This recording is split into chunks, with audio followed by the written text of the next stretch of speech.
जहां तालिबान अपनी हुकूमत तस्लीम करवाने के लिए दुनिया को कभी गुजारिश तो कभी धमकी के अंदाज में बात करते हुए नजर आ रहे हैं, वहीं भारत ने भी अफगानिस्तान पर एयर स्ट्राइक की धमकी दी है। भारतीय रियासत उत्तर प्रदेश के हिंदू वज़ीर आला ने एक तकरीब से खिताब करते हुए कहा कि तालिबान की वजह से पाकिस्तान और अफगानिस्तान दोनों मुतासिर हैं। अगर उन्होंने भारत की तरफ कोई पेशकदमी की तो भारत एयर स्ट्राइक के लिए तैयार है। यूं हिंदुत्व ज़हनियत के मालिक वज़ीर आला ने अफगानिस्तान को बराह रास्त जंग की धमकी दे डाली है कि करिकुलम को उसके अंदर रिलीजन डाल दी, हर जगह पे हिस्ट्री को डिस्टॉर्ट किया और एक नैरो विजन बना दी। एक मुस्लिम आइडेंटिटी नहीं, एक इस्लामिक आइडेंटिटी बनाने की कोशिश की। दिलचस्प बात यह है कि इस्लाम तो सारी दुनिया में है, पता नहीं कितने ममालिक में है, ओवर 1.3 बिलियन मुसलमान हैं। हमारे यहाँ ये खाते खुल गए कि जी हम तो दुनिया का सारा इस्लाम का ठेका हमने ही लिया हुआ है।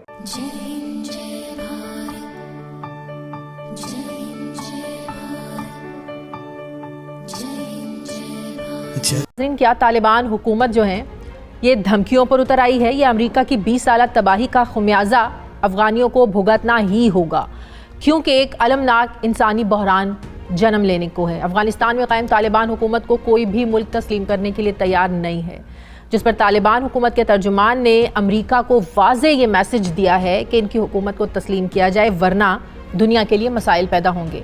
जहां तालिबान अपनी हुकूमत तस्लीम करवाने के लिए दुनिया को कभी गुजारिश तो कभी धमकी के अंदाज में बात करते हुए नजर आ रहे हैं, वहीं भारत ने भी अफगानिस्तान पर एयर स्ट्राइक की धमकी दी है। भारतीय रियासत उत्तर प्रदेश के हिंदू इंतहा पसंद वज़ीर आला ने एक तकरीब से खिताब करते हुए कहा कि तालिबान की वजह से पाकिस्तान और अफगानिस्तान दोनों मुतासिर हैं। अगर उन्होंने भारत की तरफ कोई पेशकदमी की तो भारत एयर स्ट्राइक के लिए तैयार है। यूं हिंदुत्व ज़हनियत के मालिक वज़ीर आला ने अफगानिस्तान को बराह रास्त जंग की धमकी दे डाली है।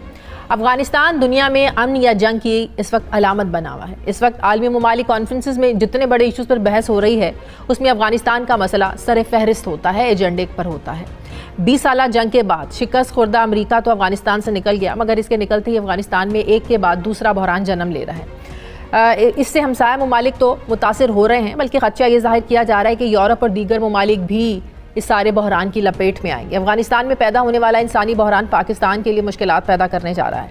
एक रिपोर्ट के मुताबिक अफगानिस्तान में बड़े पैमाने पर नकल मकानी और ग़ज़ाई क़िल्लत, ये सब सूरत हाल ये पाकिस्तान पर ही असरअंदाज होगी। इसलिए पाकिस्तान पूरी दुनिया से ये कह रहा है कि ख़ित्ते में अमन के लिए ज़रूरी है कि अफगानिस्तान को तस्लीम करते हुए इसकी मदद की जाए, जबकि दुनिया पाकिस्तान को बदले में शक की निगाह से देख रही है। अब जहां अमेरिका अफगानिस्तान के असासे मुंजमद किए बैठा है, दुनिया की तंजीमें और इदारे अफगानिस्तान की इमदाद रोक के बैठे हैं, कोई सिफारती ताल्लुकात इस्तवार करने को तैयार नहीं है और तालिबान हुकूमत दुनिया को अपने आप को तस्लीम करवाने के लिए धमकियाँ देने पर उतर आई है, तो ऐसे में अफगानिस्तान का मुस्तकबिल क्या होगा? साहब, सूरत हाल ये है कि प्रेस कॉन्फ्रेंसेस में ये कहते कहते कि हमारी मदद की जाए, हमारी मदद की जाए, यहाँ इंसानी बहरान जन्म ले रहा है, हम उन तमाम उसूलों की पासदारी करेंगे जो दुनिया के साथ तय हुए हैं एक मुआहदे के तहत। अब सूरत हाल यह है कि तालिबान धमकियों पर उतर आए हैं कि दुनिया को भुगतना पड़ेगा, सारी दुनिया पर इसके असरात होंगे। क्या हालात देख रहे हैं सर आप? Thank you very much Shadiya. देखिए, मैं नहीं समझता कि वो धमकियां दे रहे हैं, वो एक ग्राउंड रियलिटी है जिसको अपने अंदाज में they are putting it across to the world. दुनिया इसको समझना चाहती नहीं है, क्योंकि अमेरिका अपनी शिकस्त का बदला लेने के लिए जब उसकी मिलिट्री ऑप्शन नाकाम हुई और उन्हें यह कहना पड़ा अपने सेनेट में कि हम 20 बरस की नाकामी के बाद वहां से लौटे हैं, तो अब वो उसका इंतकाम लेना चाहते हैं तालिबान से कि वो कामयाब ना हो। लेकिन वो फिर एक बार भूल रहे हैं कि अगर वो कामयाब नहीं होंगे और वहां पे कैओस क्रिएट होगा तो दुनिया की तमाम दहशतगर्द तंजीमों को एक बार फिर इस ब्रोकन अफगानिस्तान में या जो डिसऑर्डर के शिकार अफगानिस्तान में उनको पनाहगाहें मिल जाएंगी।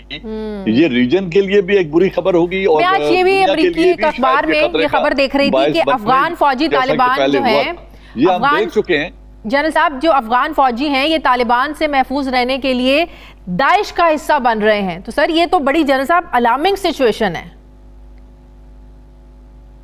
देखिए, ये अपने वही जो उन्होंने पहले किया था उसी को दोहरा रहे हैं कि जब उन्होंने इराक की आर्मी को तबाह कर दिया था और इराक के सदर को डिपोज करके उस पर मुकदमा चला लिए थे, तो इराकी आर्मी ने आईसिस बना ली थी अपने बदले लेने के लिए।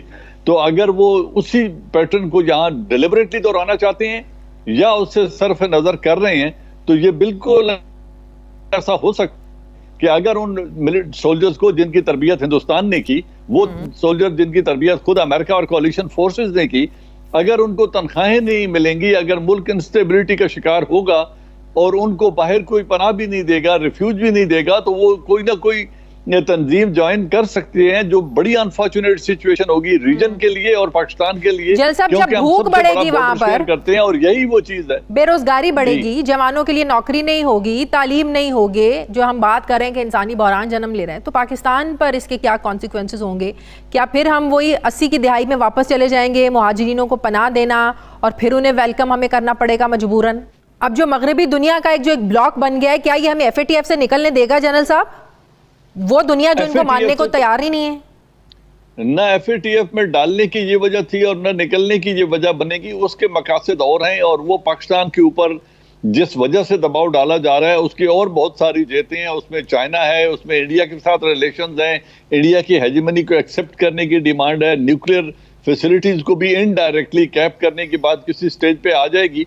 वो तो पाकिस्तान के रवैये जो हम उधार लेके मुल्क चलाने की हमें लत पड़ चुकी है, उसकी वजह से हमारे ऊपर ये दबाव आ रहा है, वरना ना हम रिसोर्स स्टार्व्ड कंट्री हैं, ना हमारे लोगों के हाथों में कोई खुदा न खास्ता ऐसी भी प्रॉब्लम नहीं है। पाकिस्तान एक सेहतमंद लोगों का मुल्क है, अल्लाह भी हमारी मुल्क पर मेहरबान है, हमारे 5 दरिया बहते हैं, हम अपने आप को सर्वाइव कर सकते हैं, सस्टेन भी कर सकते हैं, लेकिन हमारे हुक्मरानों ने रवैया ये रखा है कि मुल्क के अंदर का निज़ाम बेहतर नहीं करना, टैक्स कलेक्शन बेहतर नहीं करनी, लोगों को आमादा नहीं करना टैक्स देने पर, और कर्ज लेकर मुल्क चलाने हैं और पिरामिड्स बनाने हैं, जिसकी वजह से हम इस दबाव का शिकार हैं। सवाल ये मेरे ज़हन में जो आता है, जिसका जवाब मिलना चाहिए कि क्या वजह है कि एक तरफ तो इमरान खान साहब सारा वक्त रियासत मदीना की बात करते हैं और हमें लेक्चर देते हैं कि अच्छा मुसलमान कौन है और क्या हमें करना चाहिए और क्या नहीं करना चाहिए, और जब ऐसी बात होती है तो जिसे कहते हैं ना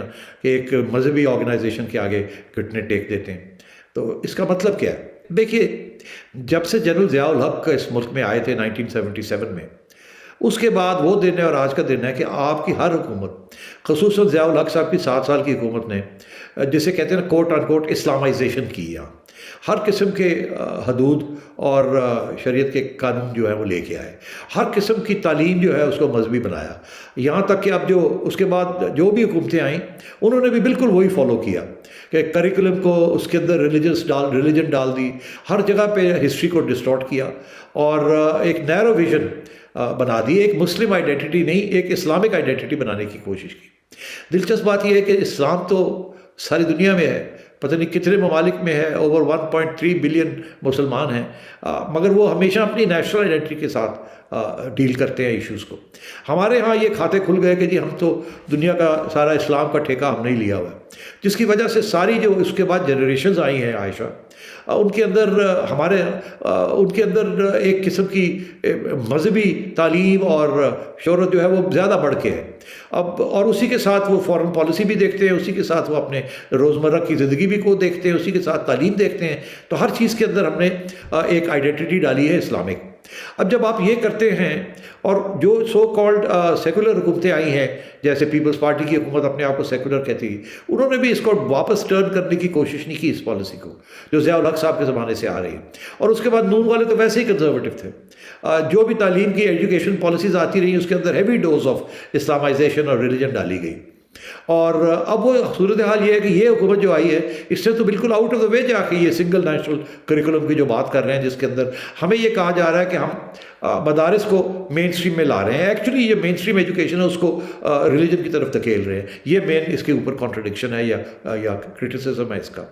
अब आयशा, एक तरफ आपने रियासत के सारे इदारे को इस्लामाइज कर दिया, तालीम को आपने इस्लामाइज कर दिया, कल्चर को आपने इस्लामाइज कर दिया, माइनॉरिटीज़ को आपने नॉकआउट कर दिया, आपने हर किस्म की वो चीज़ जो कि एक रियासत को न्यूट्रल रखती है मज़हब के मामले के अंदर, आपने वो ख़त्म कर दी है। जब आप ये करेंगे तो माहौल तो आपने ऑलरेडी एक बनाया हुआ है ना, जिस माहौल के अंदर अब TLP ऑपरेट कर रही है और जिस माहौल के अंदर उनको सपोर्ट मिल रही है, वो माहौल तो आपने पिछले 30-40 साल से आप बनाते आ रहे हैं। 1977 के बाद आपने बनाया, कभी भी रिवर्स नहीं किया। और जब से इमरान खान साहब आए हैं हमने ज़्यादा इस माहौल की तरफ तरजीहत देखी है। हर वक्त हमें ये कहा जाता है कि रियासत मदीना में ये था, रियासत मदीना में ये था। तो बात यह है कि आगे जाके भी इस किस्म की चीज़ें होंगी। आपकी पूरी जिम्मेदारी है, और आपकी रियासत की, और हमारी सियासी जमातें जो हैं जो सब इस चीज़ को हवा देती हैं। अब आपने देखा इस सारे मामले के अंदर ऑपोजिशन की तरफ से, खा वो नून लीग हो या वो पीपल्स पार्टी हो या कोई भी हो, किसी ने TLP के खिलाफ बात नहीं की। ये नहीं कहा कि आप गलत कह रहे हैं या आपको ऐसे नहीं करना चाहिए। मौलाना फजल रहमान और जमात इस्लामी ने तो हमायत की है, अब जो कि वो करेंगे, जाहिर है उनका हक बनता है हमायत करने का, ये उनका एजेंडा है, उनका सपोर्ट है, उनका वोट बैंक है जी चीज़ों के ऊपर। मगर आपकी मेन स्ट्रीम सियासी जमातें भी जो हैं वो भी, उन्होंने भी घुटने टेके हुए हैं। तो आगे जाके ये और होगा, क्योंकि सारा माहौल इस मुल्क का जो है वो उसी किस्म का बन चुका है, जिसके अंदर इस किस्म की चीज़ जब होती है तो ना रियासत खड़ी हो सकती है, ना गवर्नमेंट खड़ी हो सकती है, और आवाम की हिमायत जो है दिन ब दिन बढ़ती जाती है इस किस्म की चीज़ों के लिए। तो आगे तैयारी करें इस किस्म के हालात। और थैंक यू दोस्तों इस वीडियो को पूरा देखने के लिए। आई होप आपको ये वीडियो पसंद आया होगा एंड आपने लाइक बटन भी प्रेस कर लिया होगा। अगर नहीं किया है तो ज़रूर से कर ले। अगर आप हमारे साथ जुड़ना चाहते हैं तो ऐसे ही इंडिया पाकिस्तान रिलेटेड न्यूज़ देखना चाहते हैं तो हमारे चैनल को ज़रूर से सब्सक्राइब भी कर ले, ताकि आपको लेटेस्ट अपडेट मिलती रहे। हमारा मोटिव है कि आपको सही और लेटेस्ट जानकारी दी जाए। तो मिलते हैं आप सबसे नेक्स्ट वीडियो पे, तब तक के लिए जय हिंद, जय भारत।